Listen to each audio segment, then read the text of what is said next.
you don't understand your customers. You don't, and you can take a hard look at that because the people that I interact with, a majority of marketing people do not understand their customer, especially people that are working in demand and not product marketing. Hey everyone, today we're talking with Chris Walker, CEO and founder of Refine Labs. We're taking a deep dive into B2B marketing and how to actually generate demand. Chris is really known for challenging the status quo on what B2B marketing really means, and that's exactly what we'll do today. So, Buckle up and let's talk branding. hey Chris, how are you? Steph, great to be here. Things are going awesome. Got this new studio we're trying out here in Austin, Texas. Things are going good. It's looking super sexy, almost the Star Wars levels. But Chris, I got to know you through LinkedIn, and I discovered your content, and I must say I was like immediately triggered, like, oh my God, why did I not know this person before? But for the people that haven't heard anything about you, could you quickly introduce yourself? Sure. Hey, everyone. My name's Chris Walker. I view myself now, I identify as a entrepreneur and a CEO and a business owner and an athlete and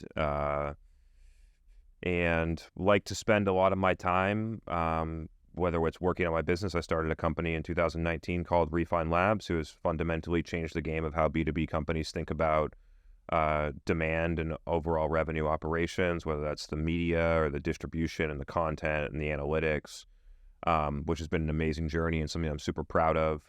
And I continue to explore other interests as well, outside consulting with CMOs and working into a whole new level, like starting to work at companies that are, 2,000, 5,000, 50,000 employees, and get to build that muscle there. I spend a ton of time in data and thinking about how we can use data as B2B revenue professionals to make better, more confident strategic decisions. And so I'm deeply passionate about that and working on a couple side projects with that involved as well. So that gives you a little bit of background about me, and looking forward to anything else we're going to talk through.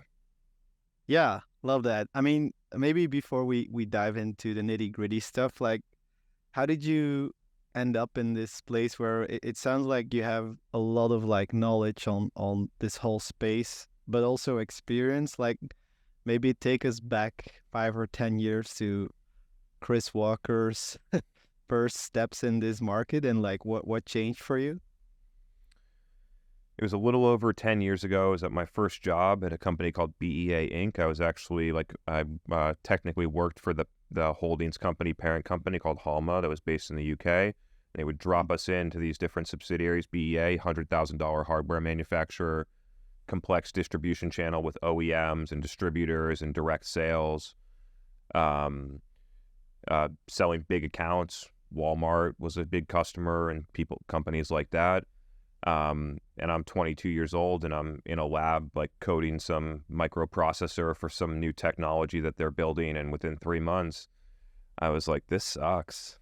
Like, it's not, I don't want to be sitting here like coding microprocessors. I want to be figuring out why we're even building this in the first place. I want to be talking to customers and figure out how to innovate. I want to be out there selling this shit.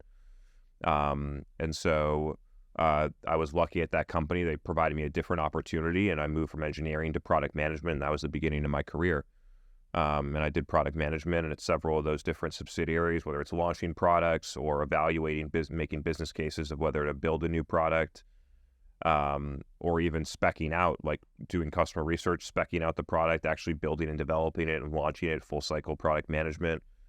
And that was basically the beginning of my career. And then a little less than 5 years ago, I started my company, Refine Labs. I'd worked as a B2B professional, product management, engineering, manufacturing and operations, supply chain, demand generation, product marketing. I'd done a lot of different jobs inside of B2B companies, and at probably like 5 or 6. And then I started my company. Over the past 4 years, I've now been exposed to and worked with more than 250 companies personally.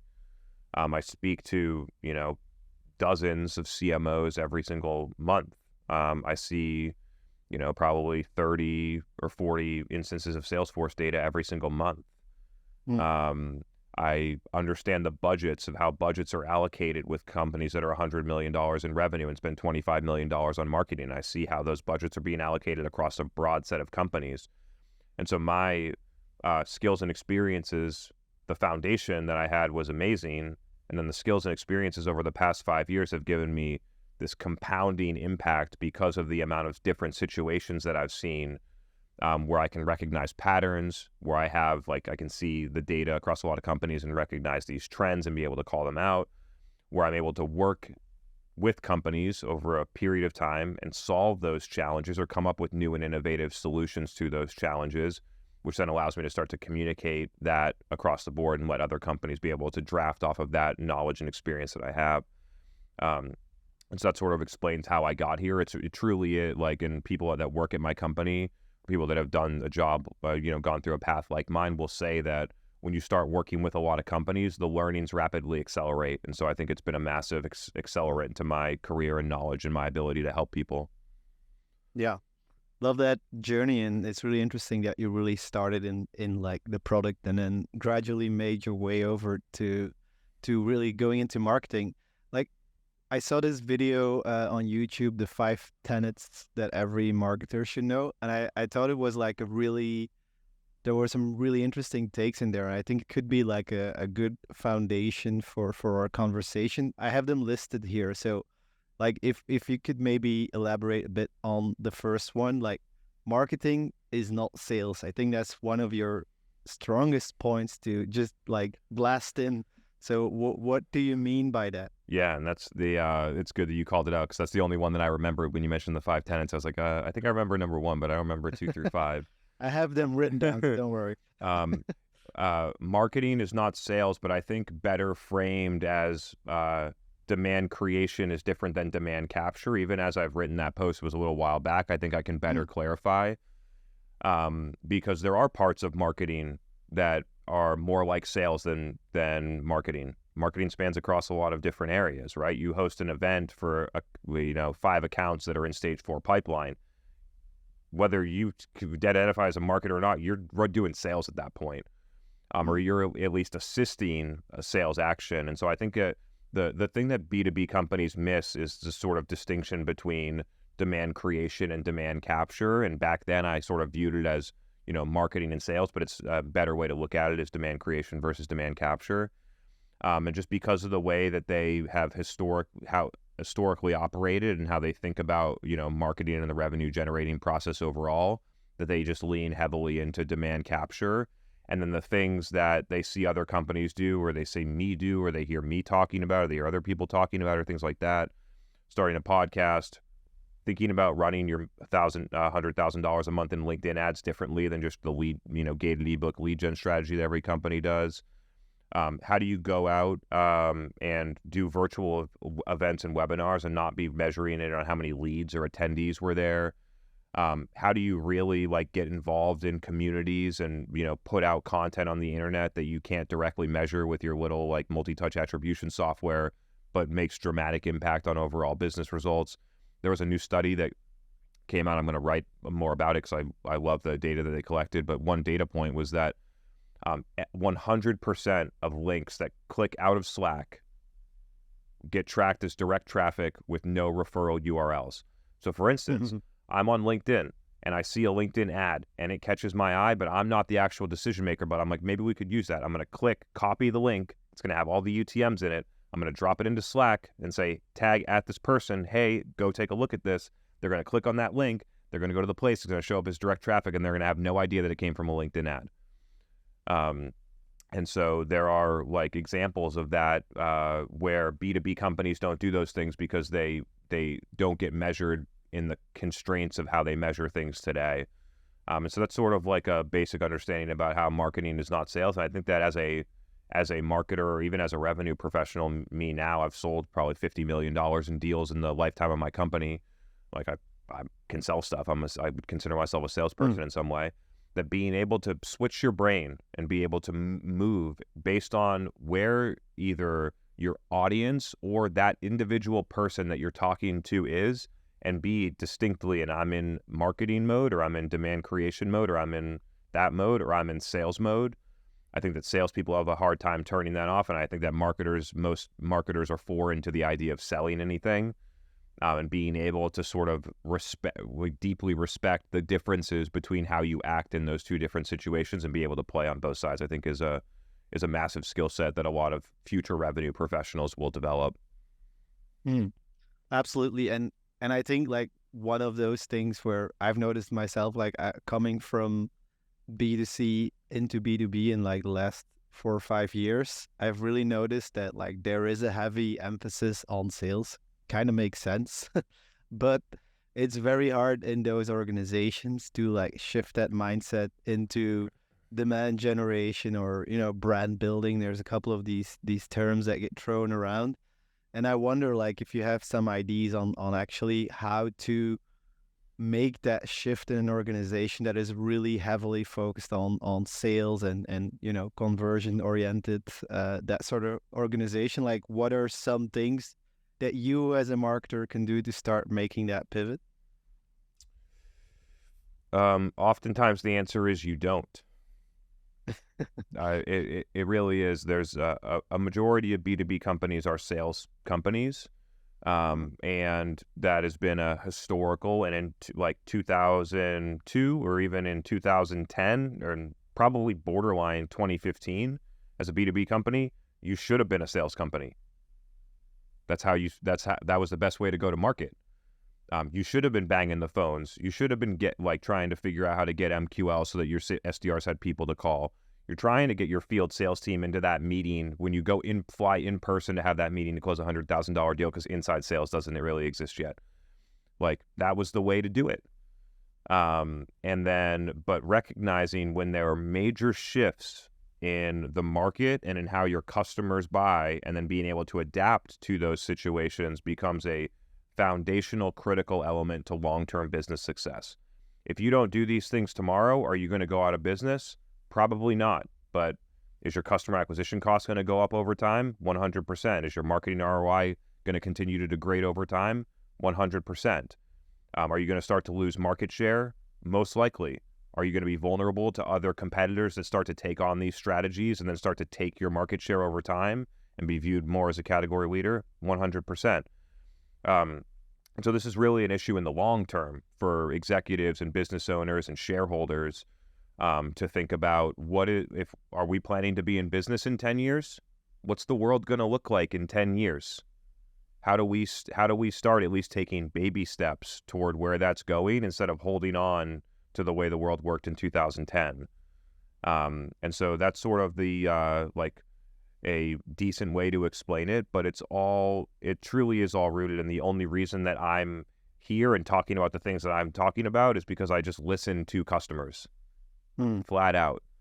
And if you listen to customers and the way that they prefer to buy and how they want to engage sales, and even look at the data of how little they engage with sales during the sales process, you recognize that a majority of the buying process happens without a sales rep.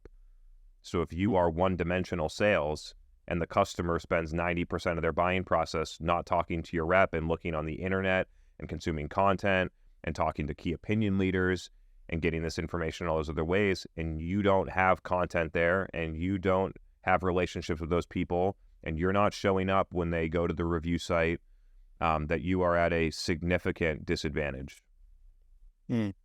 Another like big tension that I often encounter is this whole idea of building a brand. I don't know, whatever that means, but looking into the future, connecting with your audience in an emotional way versus sales activation. And what I've seen is that it's very much linked to digital advertising, digital marketing, where we basically are very much obsessed with trying to convert traffic based on intent signals and all that stuff. But the brand building stuff that is harder to measure, is often targeted at broader audiences, is something that is often deprioritized or just not like something for us at that certain point. So I'm wondering like your take on the whole role of brand building in this story. So I think there is a distinct difference between brand awareness and demand creation. brand awareness is somebody knows who you are, and I can ideally connect what your company name is to what you do or the category of what you do, where demand creation is I want to fucking buy your stuff now. And I think that a lot of executives and companies put a lot of things into the brand building bucket that they can't measure, that are most likely ineffective, but they don't want to have scrutinized against like actual results. They just put them in this little bucket and say, okay, those are brand activities. Even though it looks like the data shows that it's not working, we're going to keep doing them because they're for brand. And I think if we looked at it a little bit differently and had that expenditure be driven toward demand creation, which means getting your target accounts to want to buy your stuff, that the activities that go into that bucket and how we measure that bucket would change fundamentally. And so I think that just shifting, is brand awareness important? Sure. Especially when you're, $1 billion in revenue company. Is brand awareness going to get you very far if a lot of people know you but don't want to buy your product and don't think it's useful and don't understand other people that are using it and all these things? It's not going to help you at $1 million ARR. It actually, it takes a long time for it to matter. And so what we need to be focused on for most of us in this room and listening to this podcast is we need to be focused on how do we get people to want to buy our stuff, which I've found the most effective way is through pure objective education. Here are the facts. Here are the people that use it. Here are the results that they get. Here are the differences between what you're doing right now and what you could be doing. Here's the cost every single day that you keep doing this. Like, there are some examples. I'm not obviously not going to share names, but there are some examples where there are companies that I interact with that I'm advising that spend $250,000 a month on advertising and $25,000 a month on another agency to run lead gen strategies. We run the analysis that basically, I think the last one we did was 56-month CAC payback on that $275,000 a month spend. We're talking $3.5 million a year being put on this to get a 65-month CAC payback on just the advertising. And I'm looking at them saying, how every single day that you do this, you're wasting $35,000. How can you? And then they're like, but our contract's not up for 5 more months, so we're just going to let it ride. It's like, by that time, you're going to waste another $2 million. And not move forward. And so by the time you make that change, you're not even going to impact revenue for 2024. And I think it's really interesting how the general the lack of urgency and the amount of politics inside of companies that prevent the most obvious changes from happening in a swift way. Super interesting. But yeah, let's shifting from brand building to demand creation, I think, is the mindset change that needs to happen in companies to look at that as not a throwaway, expense that we don't scrutinize. Really interesting. What are some good examples of generating demand? Because this is something we say a lot, but it obviously I know what you mean in terms of it's people getting them to desire to buy your product, but how does it look like in the real world? Maybe your own example or some other examples, just so people can wrap their heads around this. You have a deep understanding of your target customer. You have a clear, compelling sort of story around the business problem that you're solving and the cost of not solving that problem, or the opportunity cost of not taking action on a new opportunity. You're able to use detailed examples. You understand what their data looks like. You understand the challenges that they're having inside of the company. You're able to then talk about those things, be able for them to see them inside of their own business, then present a new, different solution than what they've considered in the past about how to solve it, and then explain how other companies like them or other executives like them have then taken advantage of that, and then the impact that they've had over a 3, 6, 9, 12, whatever your timeline is, to have a clear and compelling sort of story on ROI from switching from one to the other, and doing that at a high frequency in a very effective way for as long as necessary until that company has a trigger in their business that then says, we need to solve this, which could be driven by you, but oftentimes is driven by a lot of other stuff. But whenever that trigger happens, they immediately say, we're going here. And I think a lot of B2B companies, because of their lack of patience and their desire to have an immediate metric, even if it's not anywhere close to revenue, but have an immediate metric to say, cause and effect, we did something, and then we measured this thing directly after it, performance marketing, which can be a part of your budget, but shouldn't be how you scrutinize the whole marketing budget. And the desire to have that, the lack of patience then drives them to do a lot of activities that are not customer centric, that are not what their customer wants, which is ultimately, how do we get a meeting with someone?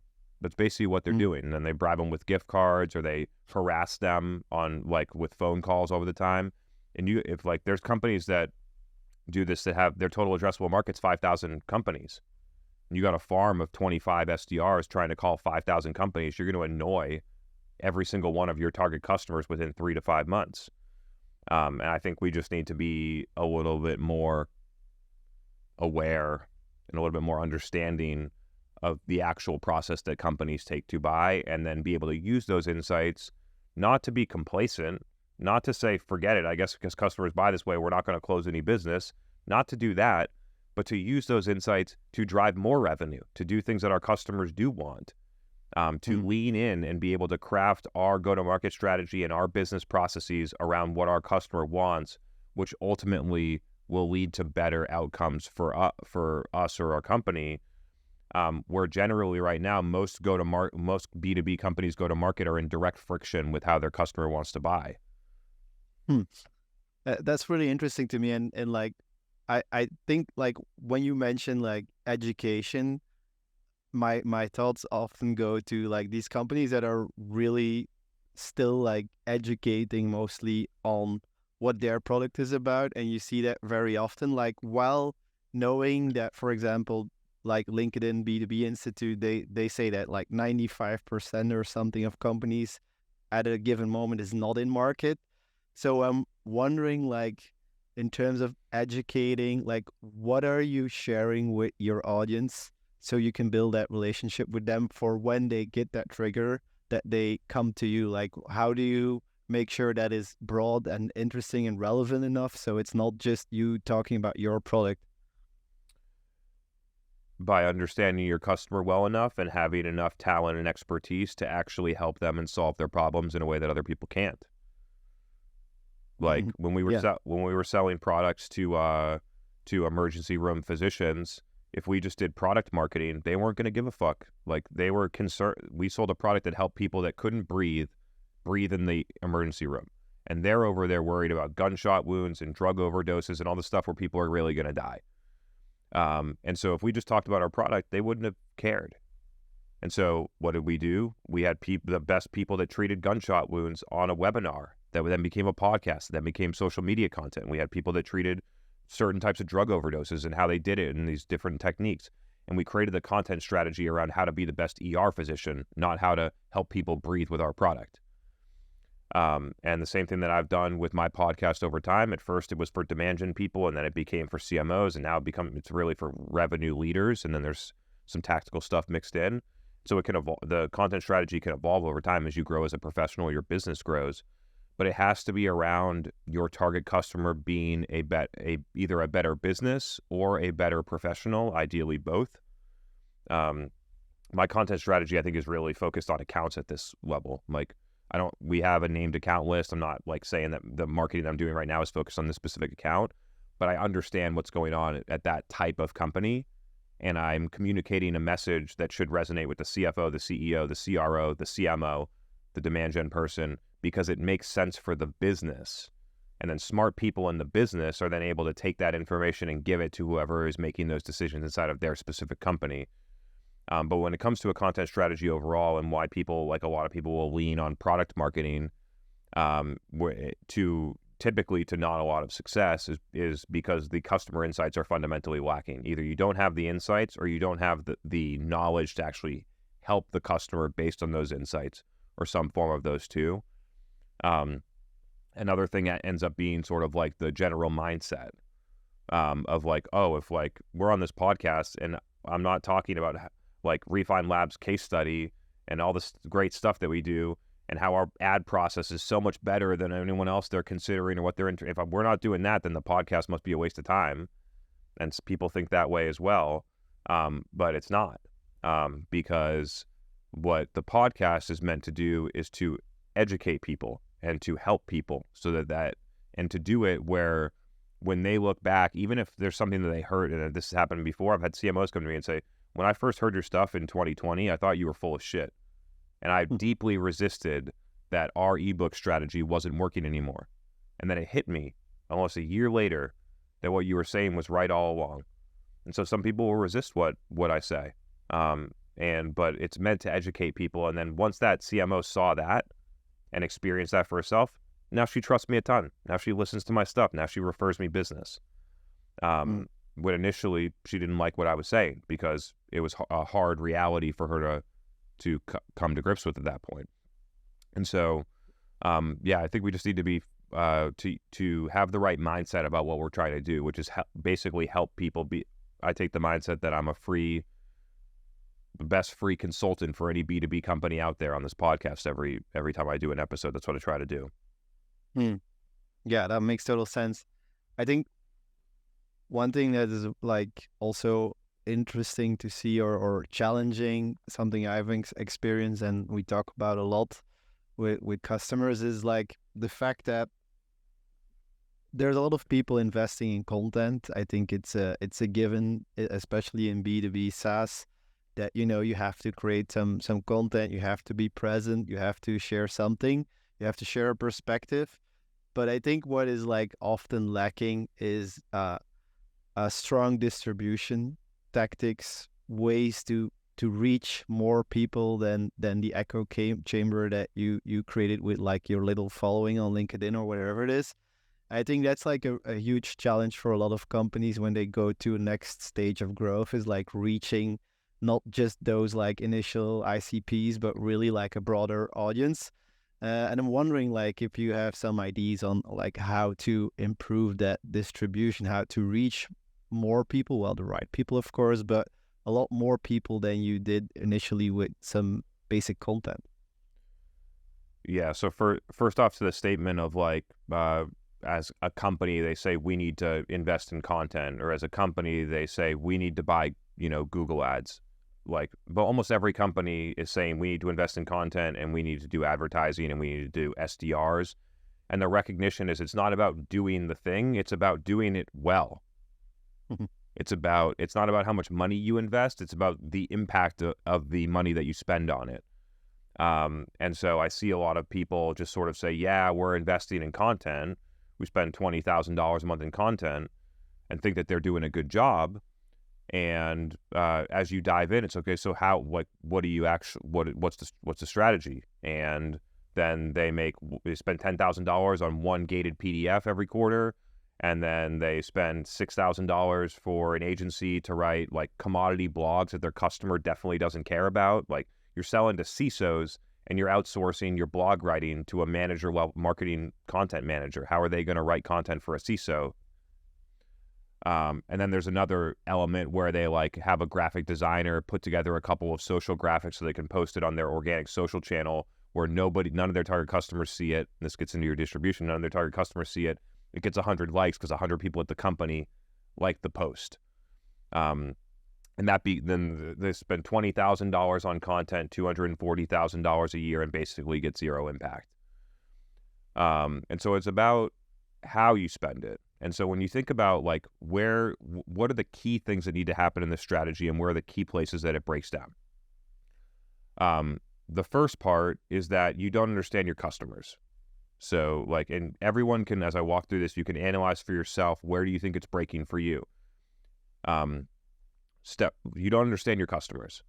And you can take a hard look at that because the people that I interact with, a majority of marketing people do not understand their customer, especially people that are working in demand and not product marketing. The next breaking part is that you aren't creating content that your customer actually wants to consume. So before we even get into distribution, there are a couple of key places where you could be off, right? Just because you're able to put something in front of someone with an ad or it reaches them organically, if what you're saying sucks or they scroll right by it and never consume it or that type of stuff, then what was the point? And so the second part is creating stuff that people want. And the third part is distributing that effectively in places where it actually gets consumed. The key is that it actually gets consumed, not that there was an impression, which is why I think very differently about 6 cents display ads versus a targeted LinkedIn ad in feed, or using LinkedIn Audience Network compared to LinkedIn in feed. And so when you look at these things, there are a couple, like customer insights, black or white, like you got them or you don't. On the content side, there are things that you can do to validate that what you're doing is stuff that your customers want before you go out and spend $5,000 to promote it or boost it or syndicate it or whatever you want to do. Where you could create the content in a live event where 15 of your customers or your target customers show up. Did they stay for all 60 minutes for the event? Were they engaged and they asked questions? Did they actually, when you sent the recording, did they click through and they looked at it? Did they share it? If you had the event next week, did they show up again because it was so good that they want to come back? And if you did those types of things, that when you went to the distribution, you would already have clear indicators that people like the content and that it's working. Most B2B companies don't take that layer in their content creation process. They don't involve the customers in any way. They don't get the feedback. So then when they go to distribution, they are often distributing things that their customers don't care about and don't want to consume, and then they blame it on the distribution instead of the content. And they say LinkedIn ads don't work, when in reality it's because your content sucks and what you're doing doesn't work. LinkedIn ads work. You want to go after a B2B executive and you want to get in front of them very clearly at these specific accounts, at this seniority level, at this job title, even down to this exact person, if you have your audience wide enough, that you can get to those people. The ad unit works. The question is what you put in front of that person. And so you have to have both of those. You have to have the content and the distribution connected in a way where the formula is working and both of those areas could break down. I used to, and even back in like 2020, I used to say almost the exact same thing, that B2B companies create great content and they suck at distribution. But as I've gotten smarter and wiser, I've realized that a lot of B2B companies don't create good content and they suck at and they don't distribute, or they suck at distribution. But it's recognizing that there are two parts of the equation. When people run LinkedIn ads, they are not thinking about the quality of the content. They're not. They're thinking about, am I going to get a lead out of this?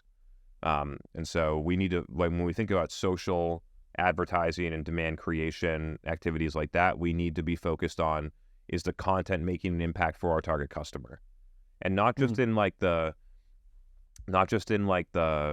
way where it's like, oh, we just want to like help our customers. No, it's we want to help our customers understand why they should buy our stuff. And so this is not like some fluffy thing that we're doing when you're running media or you're doing your content. You're here to help people want to buy your stuff. You're just doing it in a different way that isn't saying, hey, come buy my stuff. So, yeah, rant over. No. Super interesting stuff. One of the things that you mentioned I want to touch upon is like you said like a live event. Like I think that's interesting, and you also mentioned that in that video about the tenets, is like this idea of getting customer insights from the communities and like talking to people in those places, or even building those places for them. I think that's like one of the things that I've seen that's really interesting, is like even physical events is a really interesting format to learn about your customers. It's like very hard to convince people to invest in it because it costs a lot more money than, let's say, just like running some digital ads. But I think it's interesting, and I was wondering like if you have also experienced like any of those like non-digital channels being very interesting, like events or other things to learn more about customers, but also to build those communities. Yeah, I'm looking at all available avenues to be able to influence customers and grow businesses, right? So events are definitely a place. And I was the B2B marketer in 2013 that went to 9 shows a year and went to there and set up our, for our big shows, it was a 20 by 20 booth. And for our small shows, it was a 10 by 10 table. And to sit there, and even back in 2013, and you have 50 conversations, and you talk to the people, and you can feel it inside that this is a fucking waste of time and money. And like, you could immediately recognize that these people, like, it's interesting just to think about, like, why did companies buy booths at conferences, and why did that start?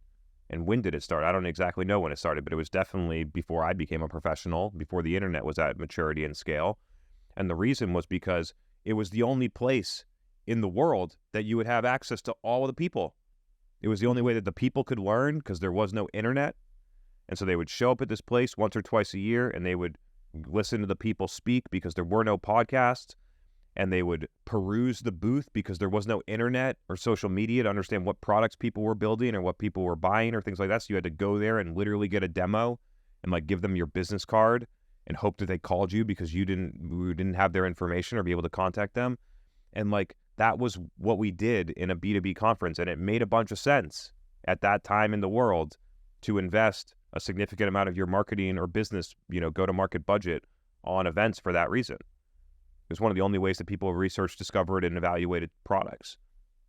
And we continue to have a huge level of investment in trade show booths and conference sponsorships at the same level that we did in the early 2000s or the 1990s. Now, the allocation for some companies is 60 to 80% of their total marketing budget going to physical events. And so it's not that we shouldn't do it's not that we shouldn't be 100% digital, that we should just forget anything in person. It's that we should rethink, now that we have all the other things available today, how are we going to use physical events to drive our go-to-market strategy and complement the other investments and things that we're doing, a lot being digital. And so rethinking the actual expenditure and what we're trying to accomplish and why we're doing it. And maybe, start to question why we go to 25 shows a year where our booths cost $200,000 for a big company, and rethink how that money could be allocated, I think is a smart decision. And when we think about the value of conferences, there's immense value. People are still congregating there. They spend way less time in the sessions because they can get the exact same information or better information and less biased information on their own on the internet. So they spend way less time in the actual sessions. They barely go by the booths unless they have particular business development meetings or other things like that. But you just see overall way less booth traffic and way less booth interest because they can literally go on the internet and research your product and get information that they trust more than talking to your rep inside of the booth. There's dinners and satellite events and parties and networking, which is the main reason that people go there today. And so if that's the main reason that people go there today, why do we need to spend $150,000 on a 30 by 20 booth that we're going to build for 3 days, scan some lead badges, and then tear down and never look at again? It just feels like we should rethink that overall strategy. Yeah. And the data supports it. The data supports it when we run analytics for a lot of companies, is that there's just a dramatic overinvestment in that specific type of event with little measurable ROI. Yeah. And I think that's great maybe for like the last 10 minutes, because I know you have a hard stop, is like, let's talk a bit more about ROI and data. I think it's a very important part of all of this. Like, let's say we understand our customers, we create amazing content, we distribute it into the right places.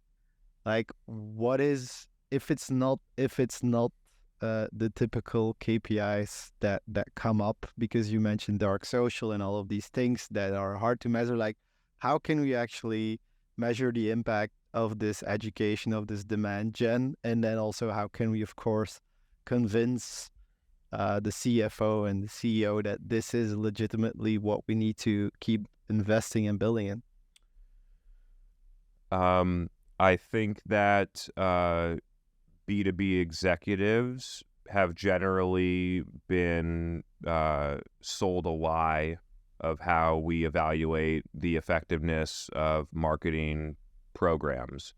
And perhaps it was the right way to look at it in 2009 or 2012, but it's definitely not applicable today, which is single channel lead gen, direct source attribution, where we expect that we put $50 into Google or put $50 into LinkedIn and we get one lead, and then we expect that out of those leads that 1% or 0.1% or 3% or whatever they put in their model will become a customer, and therefore we can deem ROI. At the beginning, actually back then, they weren't even looking at downstream conversion. It was just what was the cost per the lead.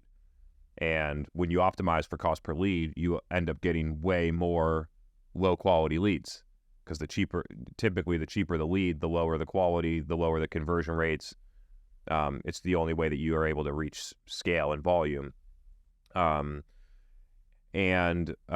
would like to sort of shift the conversation about how we're looking at this, where everyone is so in the micro of like, what was the ROI of our like one single campaign on LinkedIn, or what's the ROI of this one video that we made, so in the micro of that, and to elevate it and say, what was the ROI of our entire marketing budget? And we're not at the channel level anymore. And we're not trying to debate whether Google investment was better than LinkedIn. We're looking at the whole budget. We spent $7 million a year on marketing programs. We spent $6 million a year on headcount. That's $13 million in marketing investment. What was the ROI of all of our marketing? And instead of looking at it of like, what was the ROI of all the marketing against only marketing sourced revenue, let's look at the marketing ROI against entire business growth. So that would include partners, because marketing investments accelerate partner revenue, and marketing investments improve outbound connect rates. And so we'll look at it, the entire go-to-market against the marketing budget and the go-to-market performance, and have an objective conversation about, is the investment that we're putting in marketing driving business growth? And that's the number one conversation that we should be having. And if those things are in line and those things are looking good, then I think that the company should say, yeah, we're, be able to have benchmarks and say, yeah, in our performance, we're at the top 20th percentile of what we're doing. So let's keep doing our podcast and that news show that we do, and how we invest $500,000 in key opinion leaders in a modern influencer strategy, and all that stuff that other people aren't doing because they don't think that they can measure it so micro. Let's keep doing that stuff and keep growing our business. And then the companies that, don't have that room, some that I interact with, about the companies I analyze, probably 25% are fucking crushing it, and 75% like really need someone to tell them that they're not doing things right. And when the people are doing that right, have a hard reality that part of the reason that you're not being successful in marketing is because of the constraints that you put within marketing around your micro measurement. And so just to close out, I think shifting from the micro, like super micro analytics of marketing campaigns or content or channels or programs, and elevating it to what is the performance of marketing on business growth as the primary thing that we look at, I think that it would spark a lot of great conversations, and I think it would drive a lot of companies to continue to do things that, quote unquote, aren't measurable in their micro analytics, but clearly are driving positive, business growth. And then from there, you can re-architect and redevelop new KPIs to look at leading metrics, just like you look at MQLs. You could do the exact same thing for once proven that the podcast works, you could look at the data and be able to correlate positive business outcomes with the metrics of the podcast and start to make projections of what the leading metrics should be that are different than the ones that you use today. The key is that the program has to work before you go back and set the leading metrics. But generally, that's how I think about it. I think that when we look at ROI, we should be looking at it as business professionals, not the SEO manager's lens. I think we need to really elevate the conversation. Yeah, I mean, I'm in the middle of looking back at all of the marketing stuff we did this year, so it feels very relevant at this point to be talking about everybody's this doing it right now for sure.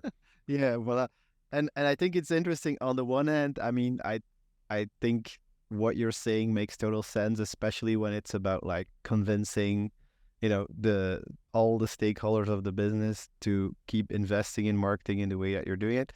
On the level of, let's say, an individual contributor, trying to learn what worked and what didn't work, and trying to amplify that for your roadmap for next year.